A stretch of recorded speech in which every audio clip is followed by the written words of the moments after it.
श्री स्वामी समर्थ. नमस्कार प्रिय भक्तांनो, आजचा हा खास व्हिडिओ त्यांच्यासाठीच आहे ज्यांना स्वामींनी निवडले आहे.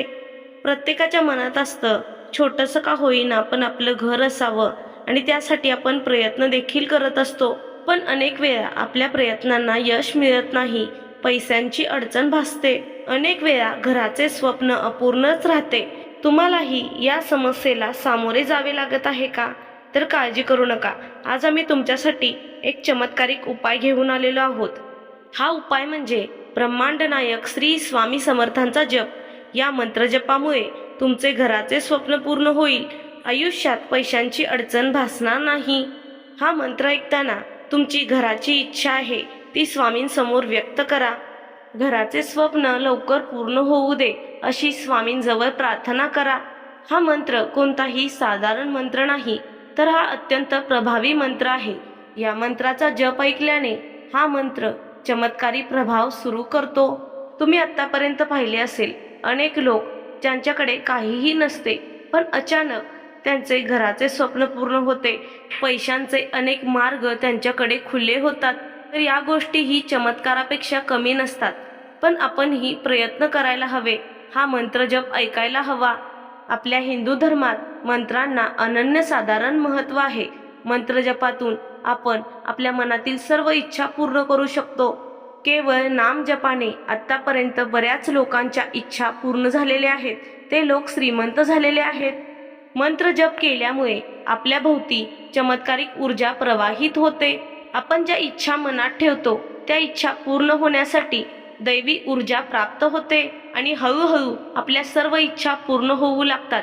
आपले सर्वात मोठे स्वप्न म्हणजे आपले स्वतःचे घर होण्यासाठी श्री स्वामी समर्थांचा अक्कलकोटमधील अत्यंत प्रभावी आणि चमत्कारी मंत्र आज आम्ही तुमच्यासोबत शेअर करणार आहोत.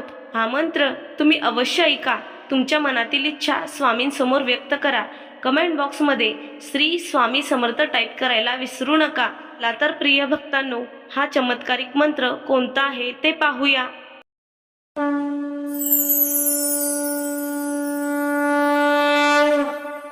ओम श्री स्वामी समर्थाय विश्वकर्मणे वास्तुरूपाय नमो नमः.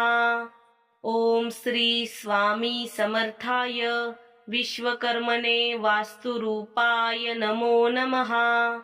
ओम श्री स्वामी समर्थाय विश्वकर्मणे वास्तुरूपाय नमो नमः. ओम श्री स्वामी समर्थाय विश्वकर्मणे वास्तुरूपाय नमो नमः. ओम श्री स्वामी समर्थाय विश्वकर्मणे वास्तुरूपाय नमो नमः. ओम श्री स्वामी समर्थाय विश्वकर्मणे वास्तुरूपाय नमो नमः. ओम श्री स्वामी समर्थाय विश्वकर्मणे वास्तुरूपाय नमो नमः. ओम श्री स्वामी समर्थाय विश्वकर्मणे वास्तुरूपाय नमो नमः. ओम श्री स्वामी समर्थाय विश्वकर्मणे वास्तुरूपाय नमो नमः. ओम श्री स्वामी समर्थाय विश्वकर्मणे वास्तुरूपाय नमो नमः. ओम श्री स्वामी समर्थाय विश्वकर्मणे वास्तुरूपाय नमो नमः. ओम श्री स्वामी समर्थाय विश्वकर्मणे वास्तुरूपाय नमो नमः. ओम श्री स्वामी समर्थाय विश्वकर्मणे वास्तुरूपाय नमो नमः. ओम श्री स्वामी समर्थाय विश्वकर्मणे वास्तुरूपाय नमो नमः. ओम श्री स्वामी समर्थाय विश्वकर्मणे वास्तुरूपाय नमो नमः.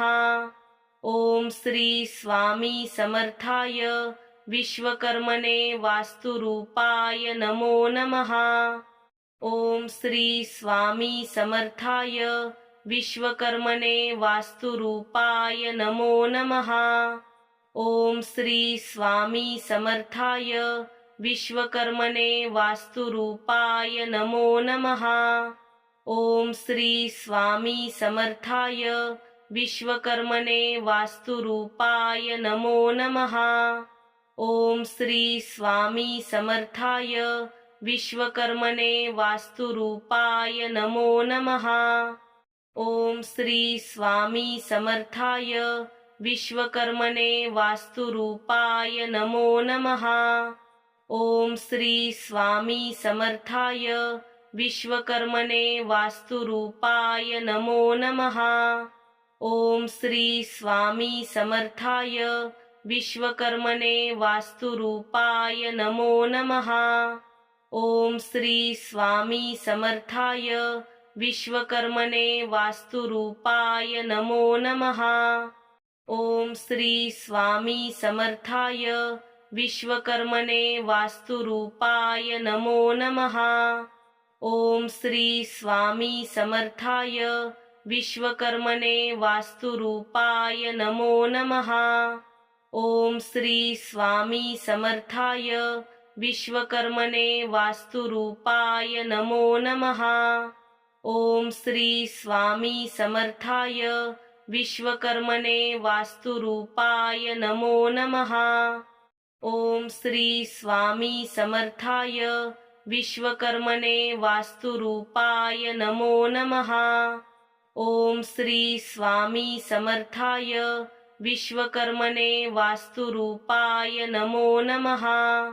ओम श्री स्वामी समर्थाय विश्वकर्मणे वास्तुरूपाय नमो नमः। ओम श्री स्वामी समर्थाय विश्वकर्मणे वास्तुरूपाय नमो नमः। ओम श्री स्वामी समर्थाय विश्वकर्मणे वास्तुरूपाय नमो नमः।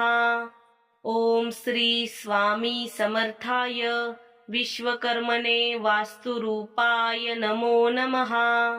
ओम श्री स्वामी समर्थाय विश्वकर्मणे वास्तुरूपाय नमो नमः। ओम श्री स्वामी समर्थाय विश्वकर्मणे वास्तुरूपाय नमो नमः। ओम श्री स्वामी समर्थाय विश्वकर्मणे वास्तुरूपाय नमो नमः।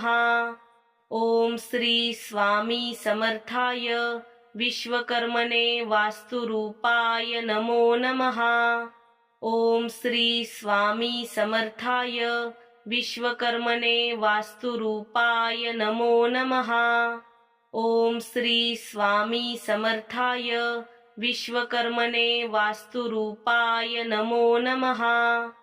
ओम श्री स्वामी समर्थाय विश्वकर्मणे वास्तुरूपाय नमो नमः।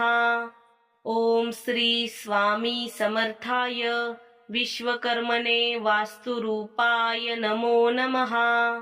ओम श्री स्वामी समर्थाय विश्वकर्मणे वास्तुरूपाय नमो नमः। ओम श्री स्वामी समर्थाय विश्वकर्मणे वास्तुरूपाय नमो नमः। ओम श्री स्वामी समर्थाय विश्वकर्मणे वास्तुरूपाय नमो नमः। ओम श्री स्वामी समर्थाय विश्वकर्मणे वास्तुरूपाय नमो नमः। ओम श्री स्वामी समर्थाय विश्वकर्मणे वास्तुरूपाय नमो नमः। ओम श्री स्वामी समर्थाय विश्वकर्मणे वास्तुरूपाय नमो नमः। ओम श्री स्वामी समर्थाय विश्वकर्मणे वास्तुरूपाय नमो नमः। ओम श्री स्वामी समर्थाय विश्वकर्मणे वास्तुरूपाय नमो नमः। ओम श्री स्वामी समर्थाय विश्वकर्मणे वास्तुरूपाय नमो नमः। ओम श्री स्वामी समर्थाय विश्वकर्मणे वास्तुरूपाय नमो नमः। ओम श्री स्वामी समर्थाय विश्वकर्मणे वास्तुरूपाय नमो नमः। ओम श्री स्वामी समर्थाय विश्वकर्मणे वास्तुरूपाय नमो नमः। ओम श्री स्वामी समर्थाय विश्वकर्मणे वास्तुरूपाय नमो नमः। ओम श्री स्वामी समर्थाय विश्वकर्मणे वास्तुरूपाय नमो नमः। ओम श्री स्वामी समर्थाय विश्वकर्मणे वास्तुरूपाय नमो नमः। ओम श्री स्वामी समर्थाय विश्वकर्मणे वास्तुरूपाय नमो नमः। ओम श्री स्वामी समर्थाय विश्वकर्मणे वास्तुरूपाय नमो नमः। ओम श्री स्वामी समर्थाय विश्वकर्मणे वास्तुरूपाय नमो नमः। ओम श्री स्वामी समर्थाय विश्वकर्मणे वास्तुरूपाय नमो नमः। ओम श्री स्वामी समर्थाय विश्वकर्मणे वास्तुरूपाय नमो नमः। ओम श्री स्वामी समर्थाय विश्वकर्मणे वास्तुरूपाय नमो नमः। ओम श्री स्वामी समर्थाय विश्वकर्मणे वास्तुरूपाय नमो नमः। ओम श्री स्वामी समर्थाय विश्वकर्मणे वास्तुरूपाय नमो नमः। ओम श्री स्वामी समर्थाय विश्वकर्मणे वास्तुरूपाय नमो नमः। ओम श्री स्वामी समर्थाय विश्वकर्मणे वास्तुरूपाय नमो नमः। ओम श्री स्वामी समर्थाय विश्वकर्मणे वास्तुरूपाय नमो नमः। ओम श्री स्वामी समर्थाय विश्वकर्मणे वास्तुरूपाय नमो नमः। ओम श्री स्वामी समर्थाय विश्वकर्मणे वास्तुरूपाय नमो नमः। ओम श्री स्वामी समर्थाय विश्वकर्मणे वास्तुरूपाय नमो नमः। ओम श्री स्वामी समर्थाय विश्वकर्मणे वास्तुरूपाय नमो नमः।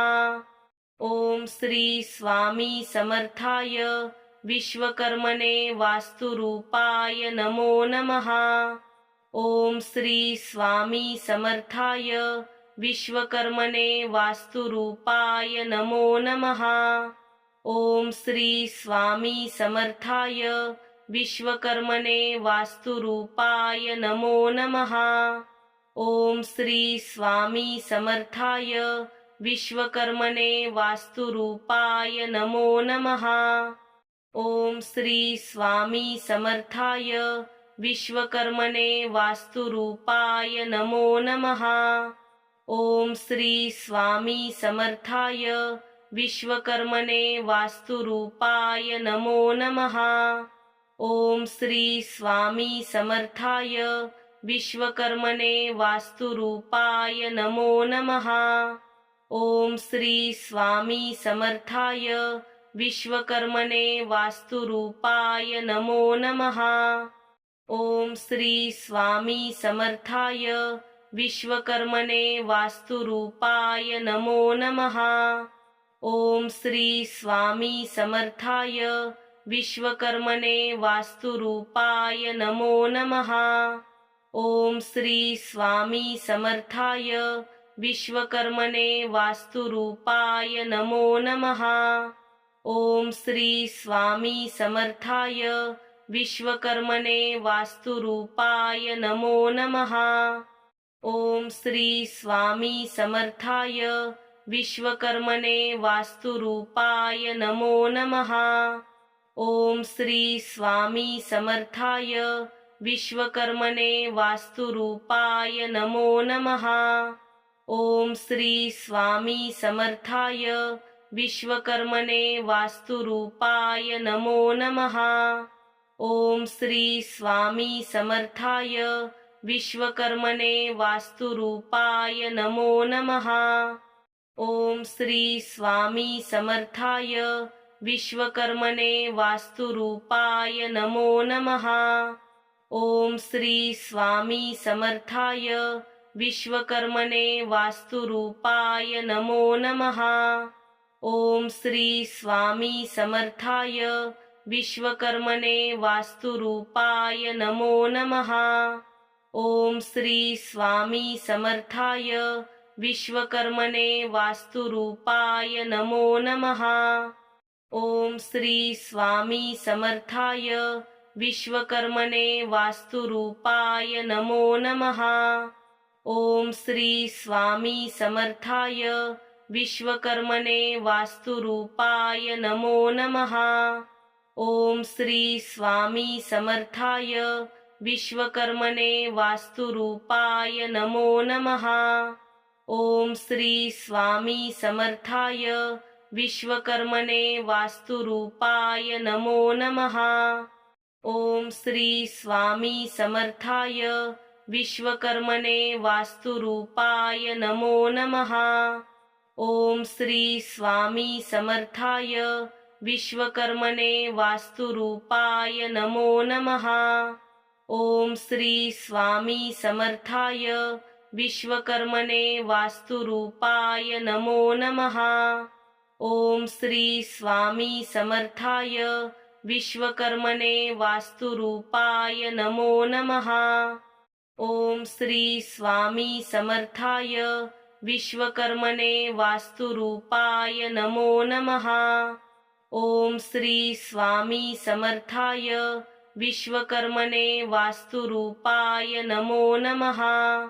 ओम श्री स्वामी समर्थाय विश्वकर्मणे वास्तुरूपाय नमो नमः। ओम श्री स्वामी समर्थाय विश्वकर्मणे वास्तुरूपाय नमो नमः। ओम श्री स्वामी समर्थाय विश्वकर्मणे वास्तुरूपाय नमो नमः। ओम श्री स्वामी समर्थाय विश्वकर्मणे वास्तुरूपाय नमो नमः। ओम श्री स्वामी समर्थाय विश्वकर्मणे वास्तुरूपाय नमो नमः। ओम श्री स्वामी समर्थाय विश्वकर्मणे वास्तुरूपाय नमो नमः। ओम श्री स्वामी समर्थाय विश्वकर्मणे वास्तुरूपाय नमो नमः। ओम श्री स्वामी समर्थाय विश्वकर्मणे वास्तुरूपाय नमो नमः। ओम श्री स्वामी समर्थाय विश्वकर्मणे वास्तुरूपाय नमो नमः। ओम श्री स्वामी समर्थाय विश्वकर्मणे वास्तुरूपाय नमो नमः। ओम श्री स्वामी समर्थाय विश्वकर्मणे वास्तुरूपाय नमो नमः। ओम श्री स्वामी समर्थाय विश्वकर्मणे वास्तुरूपाय नमो नमः। ओम श्री स्वामी समर्थाय विश्वकर्मणे वास्तुरूपाय नमो नमः। ओम श्री स्वामी समर्थाय विश्वकर्मणे वास्तुरूपाय नमो नमः। ओम श्री स्वामी समर्थाय विश्वकर्मणे वास्तुरूपाय नमो नमः। ओम श्री स्वामी समर्थाय विश्वकर्मणे वास्तुरूपाय नमो नमः। ओम श्री स्वामी समर्थाय विश्वकर्मणे वास्तुरूपाय नमो नमः। ओम श्री स्वामी समर्थाय विश्वकर्मणे वास्तुरूपाय नमो नमः। ओम श्री स्वामी समर्थाय विश्वकर्मणे वास्तुरूपाय नमो नमः। ओम श्री स्वामी समर्थाय विश्वकर्मणे वास्तुरूपाय नमो नमः। ओम श्री स्वामी समर्थाय विश्वकर्मणे वास्तुरूपाय नमो नमः। ओम श्री स्वामी समर्थाय विश्वकर्मणे वास्तुरूपाय नमो नमः। ओम श्री स्वामी समर्थाय विश्वकर्मणे वास्तुरूपाय नमो नमः। ओम श्री स्वामी समर्थाय विश्वकर्मणे वास्तुरूपाय नमो नमः। ओम श्री स्वामी समर्थाय विश्वकर्मणे वास्तुरूपाय नमो नमः। ओम श्री स्वामी समर्थाय विश्वकर्मणे वास्तुरूपाय नमो नमः। ओम श्री स्वामी समर्थाय विश्वकर्मणे वास्तुरूपाय नमो नमः। ओम श्री स्वामी समर्थाय विश्वकर्मणे वास्तुरूपाय नमो नमः। ओम श्री स्वामी समर्थाय विश्वकर्मणे वास्तुरूपाय नमो नमः। ओम श्री स्वामी समर्थाय विश्वकर्मणे वास्तुरूपाय नमो नमः। ओम श्री स्वामी समर्थाय विश्वकर्मणे वास्तुरूपाय नमो नमः। ओम श्री स्वामी समर्थाय विश्वकर्मणे वास्तुरूपाय नमो नमः।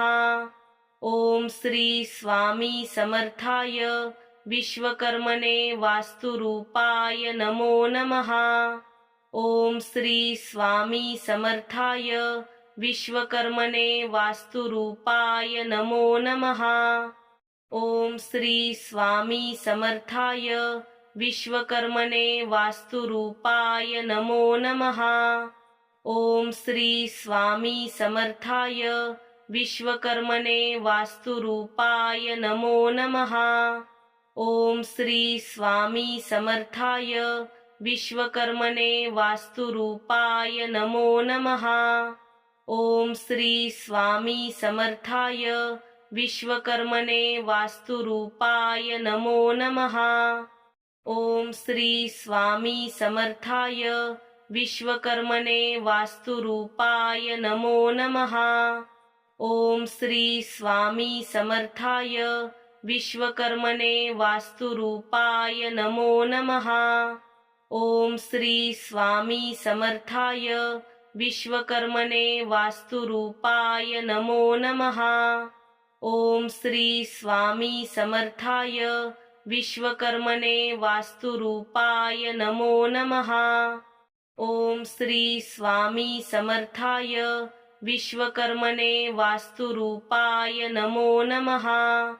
ओम श्री स्वामी समर्थाय विश्वकर्मणे वास्तुरूपाय नमो नमः।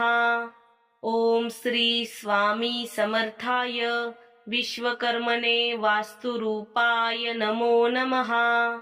ओम श्री स्वामी समर्थाय विश्वकर्मणे वास्तुरूपाय नमो नमः।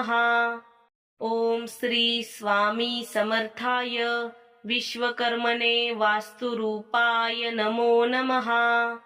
ओम श्री स्वामी समर्थाय विश्वकर्मणे वास्तुरूपाय नमो नमः। ओम श्री स्वामी समर्थाय विश्वकर्मणे वास्तुरूपाय नमो नमः। ओम श्री स्वामी समर्थाय विश्वकर्मणे वास्तुरूपाय नमो नमः। ओम श्री स्वामी समर्थाय विश्वकर्मणे वास्तुरूपाय नमो नमः। ओम श्री स्वामी समर्थाय विश्वकर्मणे वास्तुरूपाय नमो नमः। ओम श्री स्वामी समर्थाय विश्वकर्मणे वास्तुरूपाय नमो नमः। ओम श्री स्वामी समर्थाय विश्वकर्मणे वास्तुरूपाय नमो नमः। ओम श्री स्वामी समर्थाय विश्वकर्मणे वास्तुरूपाय नमो नमः। ओम श्री स्वामी समर्थाय विश्वकर्मणे वास्तुरूपाय नमो नमः। ओम श्री स्वामी समर्थाय विश्वकर्मणे वास्तुरूपाय नमो नमः। ओम श्री स्वामी समर्थाय विश्वकर्मणे वास्तुरूपाय नमो नमः। ओम श्री स्वामी समर्थाय विश्वकर्मणे वास्तुरूपाय नमो नमः। ओम श्री स्वामी समर्थाय विश्वकर्मणे वास्तुरूपाय नमो नमः। ओम श्री स्वामी समर्थाय विश्वकर्मणे वास्तुरूपाय नमो नमः। ओम श्री स्वामी समर्थाय विश्वकर्मणे वास्तुरूपाय नमो नमः। ओम श्री स्वामी समर्थाय विश्वकर्मणे वास्तुरूपाय नमो नमः। ओम श्री स्वामी समर्थाय विश्वकर्मणे वास्तुरूपाय नमो नमः। ओम श्री स्वामी समर्थाय विश्वकर्मणे वास्तुरूपाय नमो नमः। ओम श्री स्वामी समर्थाय विश्वकर्मणे वास्तुरूपाय नमो नमः। ओम श्री स्वामी समर्थाय विश्वकर्मणे वास्तुरूपाय नमो नमः। ओम श्री स्वामी समर्थाय विश्वकर्मणे वास्तुरूपाय नमो नमः। ओम श्री स्वामी समर्थाय विश्वकर्मणे वास्तुरूपाय नमो नमः।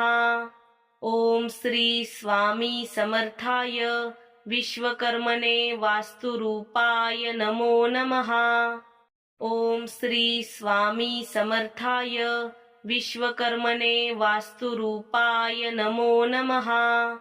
ओम श्री स्वामी समर्थाय विश्वकर्मणे वास्तुरूपाय नमो नमः।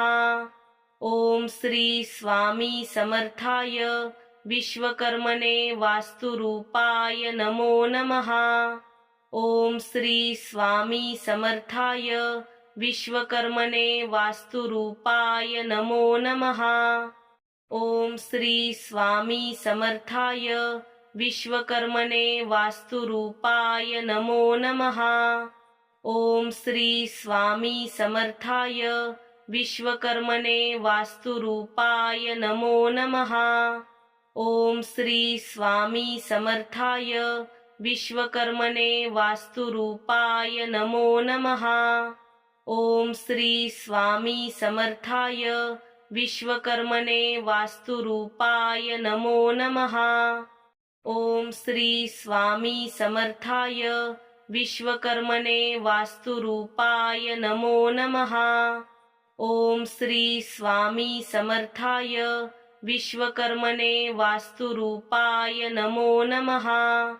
ओम श्री स्वामी समर्थाय विश्वकर्मणे वास्तुरूपाय नमो नमः। ओम श्री स्वामी समर्थाय विश्वकर्मणे वास्तुरूपाय नमो नमः। ओम श्री स्वामी समर्थाय विश्वकर्मणे वास्तुरूपाय नमो नमः। ओम श्री स्वामी समर्थाय विश्वकर्मणे वास्तुरूपाय नमो नमः। ओम श्री स्वामी समर्थाय विश्वकर्मणे वास्तुरूपाय नमो नमः। ओम श्री स्वामी समर्थाय विश्वकर्मणे वास्तुरूपाय नमो नमः। ओम श्री स्वामी समर्थाय विश्वकर्मणे वास्तुरूपाय नमो नमः। ओम श्री स्वामी समर्थाय विश्वकर्मणे वास्तुरूपाय नमो नमः। ओम श्री स्वामी समर्थाय विश्वकर्मणे वास्तुरूपाय नमो नमः। ओम श्री स्वामी समर्थाय विश्वकर्मणे वास्तुरूपाय नमो नमः। ओम श्री स्वामी समर्थाय विश्वकर्मणे वास्तुरूपाय नमो नमः। ओम श्री स्वामी समर्थाय विश्वकर्मणे वास्तुरूपाय नमो नमः। ओम श्री स्वामी समर्थाय विश्वकर्मणे वास्तुरूपाय नमो नमः। ओम श्री स्वामी समर्थाय विश्वकर्मणे वास्तुरूपाय नमो नमः। ओम श्री स्वामी समर्थाय विश्वकर्मणे वास्तुरूपाय नमो नमः। ओम श्री स्वामी समर्थाय विश्वकर्मणे वास्तुरूपाय नमो नमः। ओम श्री स्वामी समर्थाय विश्वकर्मणे वास्तुरूपाय नमो नमः। ओम श्री स्वामी समर्थाय विश्वकर्मणे वास्तुरूपाय नमो नमः। ओम श्री स्वामी समर्थाय विश्वकर्मणे वास्तुरूपाय नमो नमः। ओम श्री स्वामी समर्थाय विश्वकर्मणे वास्तुरूपाय नमो नमः। ओम श्री स्वामी समर्थाय विश्वकर्मणे वास्तुरूपाय नमो नमः। ओम श्री स्वामी समर्थाय विश्वकर्मणे वास्तुरूपाय नमो नमः। ओम श्री स्वामी समर्थाय विश्वकर्मणे वास्तुरूपाय नमो नमः। ओम श्री स्वामी समर्थाय विश्वकर्मणे वास्तुरूपाय नमो नमः। ओम श्री स्वामी समर्थाय विश्वकर्मणे वास्तुरूपाय नमो नमः। ओम श्री स्वामी समर्थाय विश्वकर्मणे वास्तुरूपाय नमो नमः। ओम श्री स्वामी समर्थाय विश्वकर्मणे वास्तुरूपाय नमो नमः। ओम श्री स्वामी समर्थाय विश्वकर्मणे वास्तुरूपाय नमो नमः। ओम श्री स्वामी समर्थाय विश्वकर्मणे वास्तुरूपाय नमो नमः। ओम श्री स्वामी समर्थाय विश्वकर्मणे वास्तुरूपाय नमो नमः। ओम श्री स्वामी समर्थाय विश्वकर्मणे वास्तुरूपाय नमो नमः। ओम श्री स्वामी समर्थाय विश्वकर्मणे वास्तुरूपाय नमो नमः। ओम श्री स्वामी समर्थाय विश्वकर्मणे वास्तुरूपाय नमो नमः। ओम श्री स्वामी समर्थाय विश्वकर्मणे वास्तुरूपाय नमो नमः। ओम श्री स्वामी समर्थाय विश्वकर्मणे वास्तुरूपाय नमो नमः। ओम श्री स्वामी समर्थाय विश्वकर्मणे वास्तुरूपाय नमो नमः। ओम श्री स्वामी समर्थाय विश्वकर्मणे वास्तुरूपाय नमो नमः। ओम श्री स्वामी समर्थाय विश्वकर्मणे वास्तुरूपाय नमो नमः। ओम श्री स्वामी समर्थाय विश्वकर्मणे वास्तुरूपाय नमो नमः। ओम श्री स्वामी समर्थाय विश्वकर्मणे वास्तुरूपाय नमो नमः। ओम श्री स्वामी समर्थाय विश्वकर्मणे वास्तुरूपाय नमो नमः। ओम श्री स्वामी समर्थाय विश्वकर्मणे वास्तुरूपाय नमो नमः। ओम श्री स्वामी समर्थाय विश्वकर्मणे वास्तुरूपाय नमो नमः। ओम श्री स्वामी समर्थाय विश्वकर्मणे वास्तुरूपाय नमो नमः। ओम श्री स्वामी समर्थाय विश्वकर्मणे वास्तुरूपाय नमो नमः। ओम श्री स्वामी समर्थाय विश्वकर्मणे वास्तुरूपाय नमो नमः। ओम श्री स्वामी समर्थाय विश्वकर्मणे वास्तुरूपाय नमो नमः। ओम श्री स्वामी समर्थाय विश्वकर्मणे वास्तुरूपाय नमो नमः। ओम श्री स्वामी समर्थाय विश्वकर्मणे वास्तुरूपाय नमो नमः। ओम श्री स्वामी समर्थाय विश्वकर्मणे वास्तुरूपाय नमो नमः। ओम श्री स्वामी समर्थाय विश्वकर्मणे वास्तुरूपाय नमो नमः।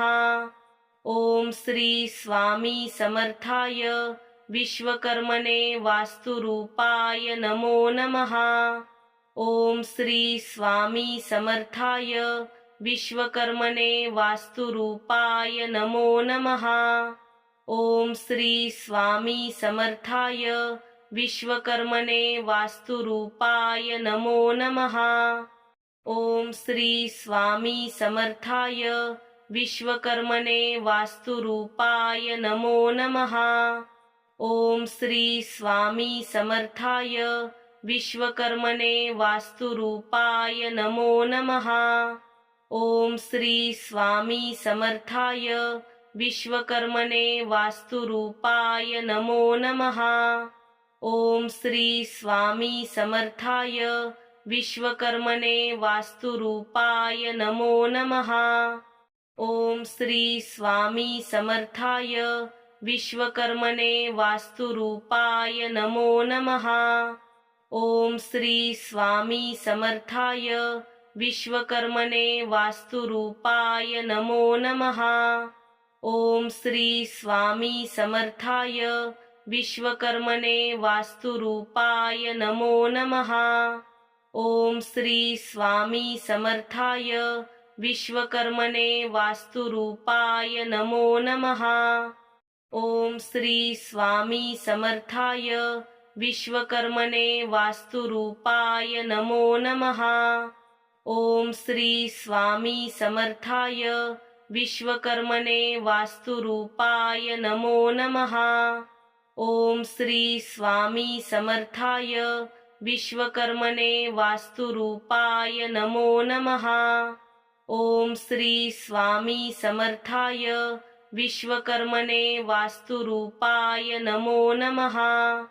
ओम श्री स्वामी समर्थाय विश्वकर्मणे वास्तुरूपाय नमो नमः। ओम श्री स्वामी समर्थाय विश्वकर्मणे वास्तुरूपाय नमो नमः। ओम श्री स्वामी समर्थाय विश्वकर्मणे वास्तुरूपाय नमो नमः। ओम श्री स्वामी समर्थाय विश्वकर्मणे वास्तुरूपाय नमो नमः। ओम श्री स्वामी समर्थाय विश्वकर्मणे वास्तुरूपाय नमो नमः। ओम श्री स्वामी समर्थाय विश्वकर्मणे वास्तुरूपाय नमो नमः। ओम श्री स्वामी समर्थाय विश्वकर्मणे वास्तुरूपाय नमो नमः। ओम श्री स्वामी समर्थाय विश्वकर्मणे वास्तुरूपाय नमो नमः। ओम श्री स्वामी समर्थाय विश्वकर्मणे वास्तुरूपाय नमो नमः। ओम श्री स्वामी समर्थाय विश्वकर्मणे वास्तुरूपाय नमो नमः। ओम श्री स्वामी समर्थाय विश्वकर्मणे वास्तुरूपाय नमो नमः। ओम श्री स्वामी समर्थाय विश्वकर्मणे वास्तुरूपाय नमो नमः। ओम श्री स्वामी समर्थाय विश्वकर्मणे वास्तुरूपाय नमो नमः। ओम श्री स्वामी समर्थाय विश्वकर्मणे वास्तुरूपाय नमो नमः। ओम श्री स्वामी समर्थाय विश्वकर्मणे वास्तुरूपाय नमो नमः। ओम श्री स्वामी समर्थाय विश्वकर्मणे वास्तुरूपाय नमो नमः। ओम श्री स्वामी समर्थाय विश्वकर्मणे वास्तुरूपाय नमो नमः। ओम श्री स्वामी समर्थाय विश्वकर्मणे वास्तुरूपाय नमो नमः।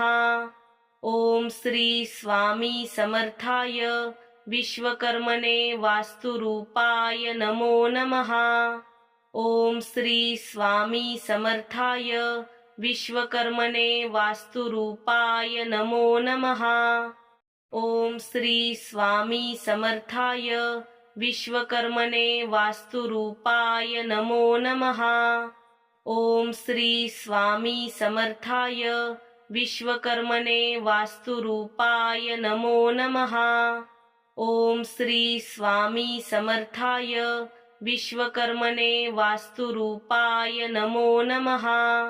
ओम श्री स्वामी समर्थाय विश्वकर्मणे वास्तुरूपाय नमो नमः। ओम श्री स्वामी समर्थाय विश्वकर्मणे वास्तुरूपाय नमो नमः। ओम श्री स्वामी समर्थाय विश्वकर्मणे वास्तुरूपाय नमो नमः। ओम श्री स्वामी समर्थाय विश्वकर्मणे वास्तुरूपाय नमो नमः। ओम श्री स्वामी समर्थाय विश्वकर्मणे वास्तुरूपाय नमो नमः। ओम श्री स्वामी समर्थाय विश्वकर्मणे वास्तुरूपाय नमो नमः। ओम श्री स्वामी समर्थाय विश्वकर्मणे वास्तुरूपाय नमो नमः। ओम श्री स्वामी समर्थाय विश्वकर्मणे वास्तुरूपाय नमो नमः। ओम श्री स्वामी समर्थाय विश्वकर्मणे वास्तुरूपाय नमो नमः। ओम श्री स्वामी समर्थाय विश्वकर्मणे वास्तुरूपाय नमो नमः। ओम श्री स्वामी समर्थाय विश्वकर्मणे वास्तुरूपाय नमो नमः। ओम श्री स्वामी समर्थाय विश्वकर्मणे वास्तुरूपाय नमो नमः। ओम श्री स्वामी समर्थाय विश्वकर्मणे वास्तुरूपाय नमो नमः। ओम श्री स्वामी समर्थाय विश्वकर्मणे वास्तुरूपाय नमो नमः। ओम श्री स्वामी समर्थाय विश्वकर्मणे वास्तुरूपाय नमो नमः। ओम श्री स्वामी समर्थाय विश्वकर्मणे वास्तुरूपाय नमो नमः। ओम श्री स्वामी समर्थाय विश्वकर्मणे वास्तुरूपाय नमो नमः। ओम श्री स्वामी समर्थाय विश्वकर्मणे वास्तुरूपाय नमो नमः। ओम श्री स्वामी समर्थाय विश्वकर्मणे वास्तुरूपाय नमो नमः। ओम श्री स्वामी समर्थाय विश्वकर्मणे वास्तुरूपाय नमो नमः। ओम श्री स्वामी समर्थाय विश्वकर्मणे वास्तुरूपाय नमो नमः। ओम श्री स्वामी समर्थाय विश्वकर्मणे वास्तुरूपाय नमो नमः। ओम श्री स्वामी समर्थाय विश्वकर्मणे वास्तुरूपाय नमो नमः। ओम श्री स्वामी समर्थाय विश्वकर्मणे वास्तुरूपाय नमो नमः। ओम श्री स्वामी समर्थाय विश्वकर्मणे वास्तुरूपाय नमो नमः। ओम श्री स्वामी समर्थाय विश्वकर्मणे वास्तुरूपाय नमो नमः। ओम श्री स्वामी समर्थाय विश्वकर्मणे वास्तुरूपाय नमो नमः। ओम श्री स्वामी समर्थाय विश्वकर्मणे वास्तुरूपाय नमो नमः। ओम श्री स्वामी समर्थाय विश्वकर्मणे वास्तुरूपाय नमो नमः। ओम श्री स्वामी समर्थाय विश्वकर्मणे वास्तुरूपाय नमो नमः। ओम श्री स्वामी समर्थाय विश्वकर्मणे वास्तुरूपाय नमो नमः। ओम श्री स्वामी समर्थाय विश्वकर्मणे वास्तुरूपाय नमो नमः। ओम श्री स्वामी समर्थाय विश्वकर्मणे वास्तुरूपाय नमो नमः। ओम श्री स्वामी समर्थाय विश्वकर्मणे वास्तुरूपाय नमो नमः। ओम श्री स्वामी समर्थाय विश्वकर्मणे वास्तुरूपाय नमो नमः। ओम श्री स्वामी समर्थाय विश्वकर्मणे वास्तुरूपाय नमो नमः। ओम श्री स्वामी समर्थाय विश्वकर्मणे वास्तुरूपाय नमो नमः। ओम श्री स्वामी समर्थाय विश्वकर्मणे वास्तुरूपाय नमो नमः। ओम श्री स्वामी समर्थाय विश्वकर्मणे वास्तुरूपाय नमो नमः। ओम श्री स्वामी समर्थाय विश्वकर्मणे वास्तुरूपाय नमो नमः।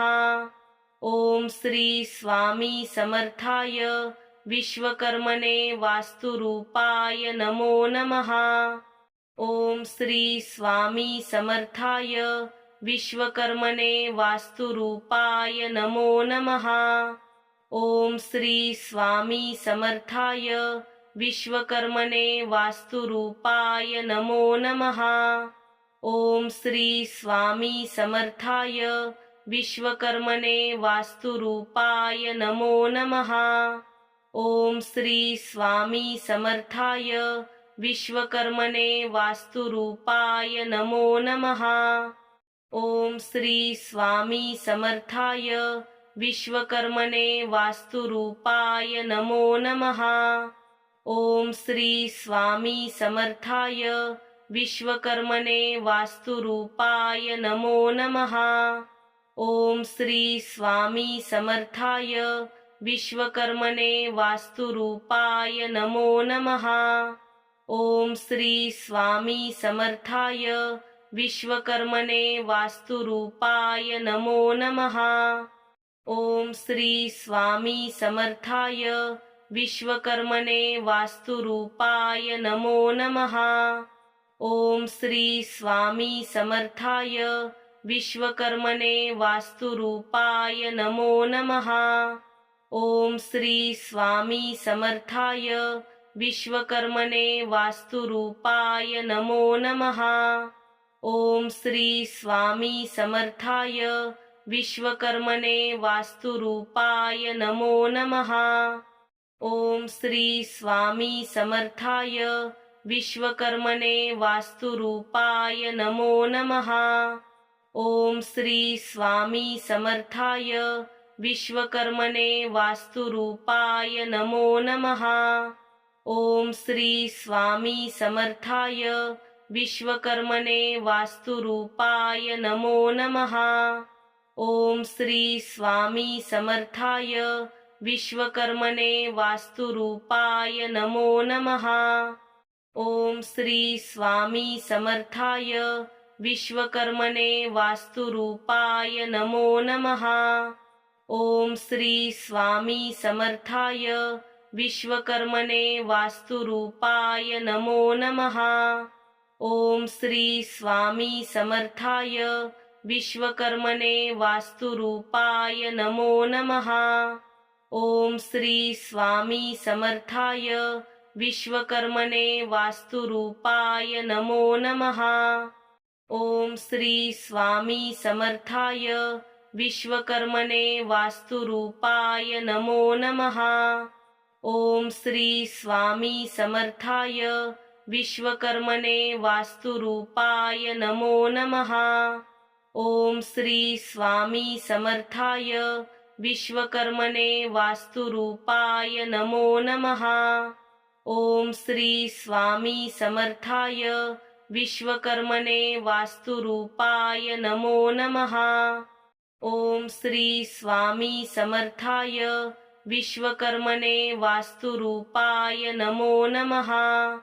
ओम श्री स्वामी समर्थाय विश्वकर्मणे वास्तुरूपाय नमो नमः। ओम श्री स्वामी समर्थाय विश्वकर्मणे वास्तुरूपाय नमो नमः। ओम श्री स्वामी समर्थाय विश्वकर्मणे वास्तुरूपाय नमो नमः। ओम श्री स्वामी समर्थाय विश्वकर्मणे वास्तुरूपाय नमो नमः। ओम श्री स्वामी समर्थाय विश्वकर्मणे वास्तुरूपाय नमो नमः। ओम श्री स्वामी समर्थाय विश्वकर्मणे वास्तुरूपाय नमो नमः। ओम श्री स्वामी समर्थाय विश्वकर्मणे वास्तुरूपाय नमो नमः। ओम श्री स्वामी समर्थाय विश्वकर्मणे वास्तुरूपाय नमो नमः। ओम श्री स्वामी समर्थाय विश्वकर्मणे वास्तुरूपाय नमो नमः। ओम श्री स्वामी समर्थाय विश्वकर्मणे वास्तुरूपाय नमो नमः। ओम श्री स्वामी समर्थाय विश्वकर्मणे वास्तुरूपाय नमो नमः। ओम श्री स्वामी समर्थाय विश्वकर्मणे वास्तुरूपाय नमो नमः। ओम श्री स्वामी समर्थाय विश्वकर्मणे वास्तुरूपाय नमो नमः। ओम श्री स्वामी समर्थाय विश्वकर्मणे वास्तुरूपाय नमो नमः। ओम श्री स्वामी समर्थाय विश्वकर्मणे वास्तुरूपाय नमो नमः। ओम श्री स्वामी समर्थाय विश्वकर्मणे वास्तुरूपाय नमो नमः। ओम श्री स्वामी समर्थाय विश्वकर्मणे वास्तुरूपाय नमो नमः। ओम श्री स्वामी समर्थाय विश्वकर्मणे वास्तुरूपाय नमो नमः। ओम श्री स्वामी समर्थाय विश्वकर्मणे वास्तुरूपाय नमो नमः। ओम श्री स्वामी समर्थाय विश्वकर्मणे वास्तुरूपाय नमो नमः। ओम श्री स्वामी समर्थाय विश्वकर्मणे वास्तुरूपाय नमो नमः। ओम श्री स्वामी समर्थाय विश्वकर्मणे वास्तुरूपाय नमो नमः।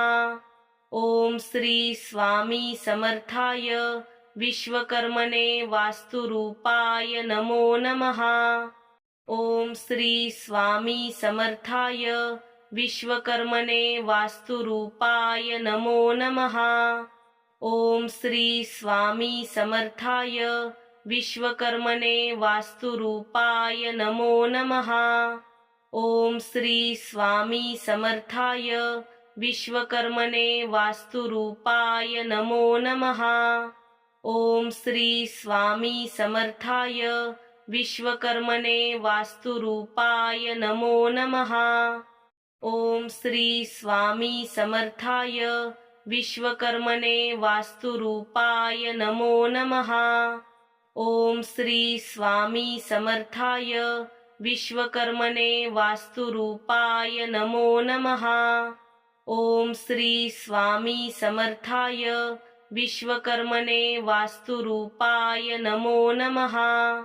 ओम श्री स्वामी समर्थाय विश्वकर्मणे वास्तुरूपाय नमो नमः। ओम श्री स्वामी समर्थाय विश्वकर्मणे वास्तुरूपाय नमो नमः। ओम श्री स्वामी समर्थाय विश्वकर्मणे वास्तुरूपाय नमो नमः। ओम श्री स्वामी समर्थाय विश्वकर्मणे वास्तुरूपाय नमो नमः। ओम श्री स्वामी समर्थाय विश्वकर्मणे वास्तुरूपाय नमो नमः। ओम श्री स्वामी समर्थाय विश्वकर्मणे वास्तुरूपाय नमो नमः। ओम श्री स्वामी समर्थाय विश्वकर्मणे वास्तुरूपाय नमो नमः। ओम श्री स्वामी समर्थाय विश्वकर्मणे वास्तुरूपाय नमो नमः। ओम श्री स्वामी समर्थाय विश्वकर्मणे वास्तुरूपाय नमो नमः। ओम श्री स्वामी समर्थाय विश्वकर्मणे वास्तुरूपाय नमो नमः। ओम श्री स्वामी समर्थाय विश्वकर्मणे वास्तुरूपाय नमो नमः। ओम श्री स्वामी समर्थाय विश्वकर्मणे वास्तुरूपाय नमो नमः। ओम श्री स्वामी समर्थाय विश्वकर्मणे वास्तुरूपाय नमो नमः। ओम श्री स्वामी समर्थाय विश्वकर्मणे वास्तुरूपाय नमो नमः। ओम श्री स्वामी समर्थाय विश्वकर्मणे वास्तुरूपाय नमो नमः। ओम श्री स्वामी समर्थाय विश्वकर्मणे वास्तुरूपाय नमो नमः। ओम श्री स्वामी समर्थाय विश्वकर्मणे वास्तुरूपाय नमो नमः। ओम श्री स्वामी समर्थाय विश्वकर्मणे वास्तुरूपाय नमो नमः। ओम श्री स्वामी समर्थाय विश्वकर्मणे वास्तुरूपाय नमो नमः। ओम श्री स्वामी समर्थाय विश्वकर्मणे वास्तुरूपाय नमो नमः। ओम श्री स्वामी समर्थाय विश्वकर्मणे वास्तुरूपाय नमो नमः। ओम श्री स्वामी समर्थाय विश्वकर्मणे वास्तुरूपाय नमो नमः। ओम श्री स्वामी समर्थाय विश्वकर्मणे वास्तुरूपाय नमो नमः। ओम श्री स्वामी समर्थाय विश्वकर्मणे वास्तुरूपाय नमो नमः। ओम श्री स्वामी समर्थाय विश्वकर्मणे वास्तुरूपाय नमो नमः। ओम श्री स्वामी समर्थाय विश्वकर्मणे वास्तुरूपाय नमो नमः।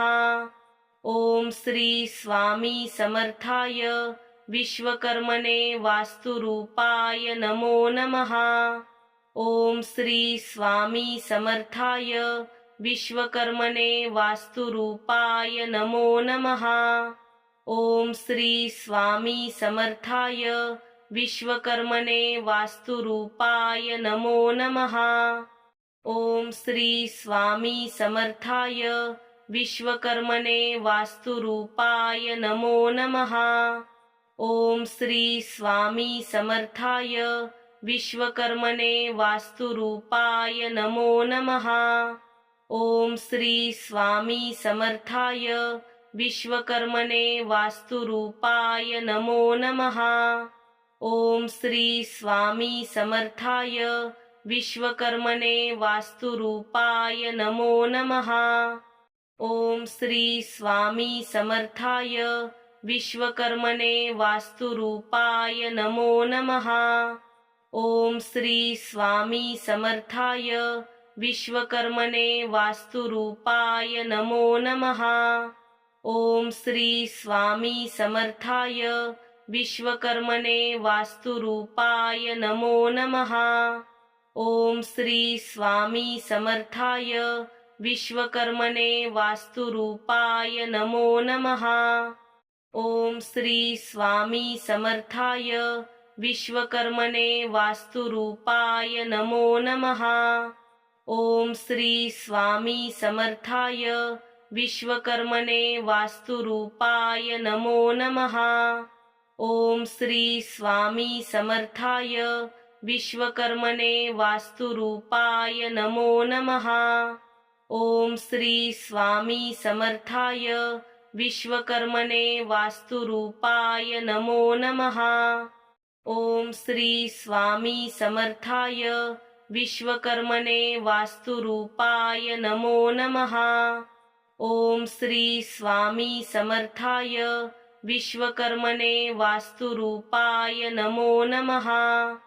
ओम श्री स्वामी समर्थाय विश्वकर्मणे वास्तुरूपाय नमो नमः।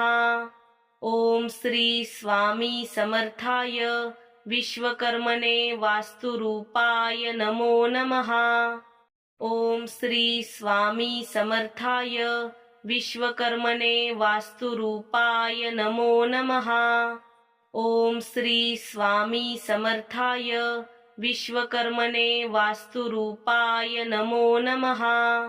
ओम श्री स्वामी समर्थाय विश्वकर्मणे वास्तुरूपाय नमो नमः। ओम श्री स्वामी समर्थाय विश्वकर्मणे वास्तुरूपाय नमो नमः। ओम श्री स्वामी समर्थाय विश्वकर्मणे वास्तुरूपाय नमो नमः। ओम श्री स्वामी समर्थाय विश्वकर्मणे वास्तुरूपाय नमो नमः। ओम श्री स्वामी समर्थाय विश्वकर्मणे वास्तुरूपाय नमो नमः। ओम श्री स्वामी समर्थाय विश्वकर्मणे वास्तुरूपाय नमो नमः। ओम श्री स्वामी समर्थाय विश्वकर्मणे वास्तुरूपाय नमो नमः।